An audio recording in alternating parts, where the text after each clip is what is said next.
Alors bonjour à toutes et à tous, je suis encore de nouveau content de pouvoir partager avec vous cette pensée du jour en ce mercredi 18 mars. Alors aujourd'hui je voudrais vous partager cette pensée qui s'articule autour du thème de Donne-moi à boire. Vers qui et à qui demandes-tu à boire? Je voudrais partager avec vous cette pensée donc dans Jean chapitre 4. Je ne lirai pas tout le chapitre, je vous inviterai à le lire chez vous à partir du verset 1 jusqu'au verset 30 pour avoir vraiment l'histoire complète, mais je prendrai certains versets. Je commencerai par le verset 4 qui nous dit « Comme il fallait qu'il passe par la Samarie, il arriva dans une ville de Samarie nommée Sichar, près du champ que Jacob avait donné à Joseph son fils. Là se trouvait le puits de Jacob. Jésus, fatigué du voyage, était assis au bord du puits, c'était environ la 6e heure. Une femme de Samarie vient puiser de l'eau et Jésus lui dit « Donne-moi à boire », car ses disciples étaient allés à la ville pour acheter des vivres. La femme samaritaine lui dit « Comment, toi qui es juif, me demandes-tu à boire, et moi qui suis une femme samaritaine ?»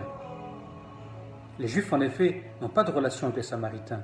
Jésus lui répondit « Si tu connaissais le don de Dieu, et qui est celui qui te demande « Donne-moi à boire », tu lui aurais toi-même demandé à boire, et il t'aurait donné de l'eau vive. » Plus loin, verset 13, Jésus lui répondit « Quiconque boit de cette eau aura encore soif, mais celui qui boira de l'eau que je lui donnerai n'aura jamais soif. Et l'eau que je lui donnerai deviendra une source d'eau qui jaillira jusque dans la vie éternelle. » Amen. Alors ici, qu'est-ce qu'on voit? Quelque chose d'extraordinaire, c'est que Jésus doit traverser la Samarie. Pour ceux qui sont forts en géographie, qui sont déjà allés en Israël, ils sauront, ils verront, ou ils constateront que la Samarie est faite de beaucoup de vallées, avec certaines montagnes. Le paysage change énormément, donc traverser la Samarie est quelque chose de très difficile, très éprouvant physiquement. C'est pourquoi on lit que Jésus était fatigué de ce voyage. Alors il décide de s'arrêter dans cette ville nommée Sichar ou Sichar, pour une question d'eau, de soif. Et en analysant, en hébreu, Sichar, Sichar signifie ivresse, enivre-moi. C'est quand même assez étrange que là où Jésus s'arrête, c'est dans cette ville qui dit enivre-moi, ivresse, donne-moi à boire jusqu'à ivresse. Toi comme moi, nous savons qu'un des plaisirs de la vie, en tout cas pour certains, pas pour tout le monde, c'est de boire. De boire pour penser à autre chose, de boire pour oublier nos problèmes, pour oublier la fatigue, boire pour simplement tomber dans l'ivresse, comme une drogue. D'autres pourraient dire oh, « je crois que tu exagères, Rinaldo ». Et pourtant, la boisson, comme n'importe quelle autre addiction, n'est pas bonne pour le corps. Et pourtant, certains décident de la choisir. Et là, on voit que Jésus décide de s'arrêter dans cette ville qui est nommée ivresse. Parce qu'aujourd'hui, Jésus a décidé de s'arrêter avec moi et pour toi, pour justement rompre cette ivresse. Et nous expliquer que c'est Jésus qui aujourd'hui demande à boire. Il dit à cette femme, donne-moi à boire. Et là, il effectue une rupture. Parce qu'au temps de Jésus, il y avait déjà une rupture si un homme parlait à une femme. Il lui fait encore une double rupture parce que là entre un juif, représenté par Jésus, et une samaritaine. Et à l'époque, les samaritains étaient forcément des Israélites, mais à part, séparés, parce qu'eux ne croyaient uniquement qu'aux 5 premiers livres donc du Pentateuque, de la Bible. Et donc de nouveau, il y a cette rupture. J'ai envie de dire que c'est normal, parce que Jésus est là pour apporter des ruptures. Des ruptures pour délivrer les gens. Comment? Une rupture, c'est censé casser, oui, casser les coquilles, casser justement les cages où les gens vont se renfermer. Cette femme avait cette coquille. Elle allait puiser, mais pas n'importe quand. Elle allait puiser à la 6e heure, c'est-à-dire à midi.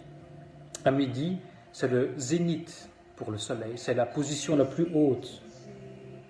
Celle qui fait que la température est la plus haute. Et cette femme savait qu'en allant puiser à midi, elle n'allait trouver personne pour aller puiser, parce qu'elle ne voulait voir personne, elle ne voulait parler à personne, parce qu'elle pensait qu'elle allait faire toute sa vie comme ça. Alors plus loin, on peut lire que cette femme a eu plusieurs maris. Le verset 18, « Car tu as eu 5 maris, et celui que tu as maintenant n'est pas ton mari. » Elle a peut-être eu des problèmes, certains maris sont peut-être morts. En tout cas, elle en a eu 5. On voit qu'elle a eu des problèmes, des soucis, certainement des critiques. Et elle souffre, et elle se met à l'écart. Elle s'est provoquée elle-même une quarantaine, une mise à l'écart pour éviter les gens. Et tu sais, c'est ce que nous faisons dans notre société aujourd'hui. Comme dirait une certaine chanteuse, poker face, faire semblant.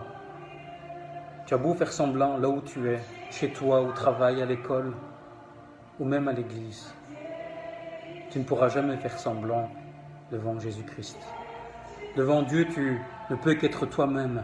Devant Dieu, tu ne peux que montrer ta réalité, qu'elle soit belle ou qu'elle soit triste. Mais le plus important, c'est que Dieu, lui, vient rompre ce qui ne va pas. Alors Jésus est venu rompre, et cette femme réagit comme nous, finalement. Au verset 11, cette femme dit, oui, tu me demandes de puiser, et tu me dis que l'eau que je pourrais puiser sera une eau vive, mais comment tu vas faire pour puiser, Jésus? Parce que c'est profond. Voilà qu'elle répond avec une pensée scientifique, comment vas-tu faire, puisque c'est profond? Et puis, elle dit, mais qui es-tu, toi, finalement? Est-ce que tu es plus grand que notre père Jacob? De nouveau, là, elle répond à Jésus avec une pensée religieuse, tu es qui, toi? Et Jésus dit simplement, si tu savais qui est celui qui te demande, donne-moi à boire. Et si tu connaissais le don de Dieu. Eh bien, la Bible nous le dit. Dans Romains chapitre 6, verset 23, nous dit que le salaire du péché, c'est la mort, mais le don gratuit de Dieu, c'est la vie éternelle en Jésus-Christ, notre Seigneur. Le don gratuit de Dieu, c'est la vie éternelle. Et Jésus dit, si tu savais quel était le don de Dieu. Le don de Dieu, c'est simple. Ce n'est pas une religion, ce n'est pas une démarche spécifique, ce n'est pas de l'argent, c'est la vie éternelle, mais en abondance. C'est-à-dire que quiconque la demandera recevra cette vie en abondance. Quiconque ira vers Jésus demander à boire, Seigneur, donne-moi à boire, n'aura plus soif. Et aujourd'hui, on est dans ce confinement. Certains disent, c'est chouette, on pourra retrouver les véritables valeurs de la vie. Alors c'est clair que c'est super important ce qui arrive, parce qu'on vit quelque chose de spécial, et se retrouver avec sa femme, son fils, ou même se retrouver seul, c'est intéressant à un moment, mais il faut pouvoir puiser dans le plus profond de ce puits qui est ton cœur, qui est ton âme. Et Jésus, à travers son Père Dieu, à travers aussi le Saint-Esprit, est le seul capable de pouvoir puiser dans le plus profond de ton cœur, de ta pensée. Et aujourd'hui, il veut t'interpeller à travers ce passage pour dire, tiens, donne-moi à boire, toi qui écoutes, donne à boire à Jésus, ouvre ton cœur, ouvre-lui ton cœur. Parce que ce qu'il veut t'apporter, c'est une source d'eau qui jaillira pour l'éternité. Parce qu'une fois que Jésus reviendra dans ta vie, qui viendra siéger dans ton cœur, tu n'auras plus soif. Et tu n'auras plus envie d'aller chercher à boire à gauche ou à droite, chercher ton ivresse dans de la boisson, dans des jeux, dans des séries, à passer des soirées, à vouloir être écarté du monde. Écarter peut-être des gens que tu aimes, écarter de tes enfants. Il va te recentrer sur les priorités de la vie. Il va te permettre de réapprendre à t'aimer et aimer ton prochain. Parce que c'est ça aussi le message de Dieu. Avec le message d'apporter cette vie éternelle, il te fera comprendre quelle est la puissance de l'amour de Dieu. Alors je ne vais pas durer plus longtemps, mais sache que Dieu est là pour t'apporter ce dont tu as besoin, la vie éternelle et une eau fraîche qui va pouvoir apporter le rafraîchissement nécessaire pour ta vie. Alors sois béni, sois grandement béni toi et toute ta famille, et reçois encore cette eau vive qui est représentée par Jésus-Christ. Soyez bénis et on se donne rendez-vous demain. Au revoir.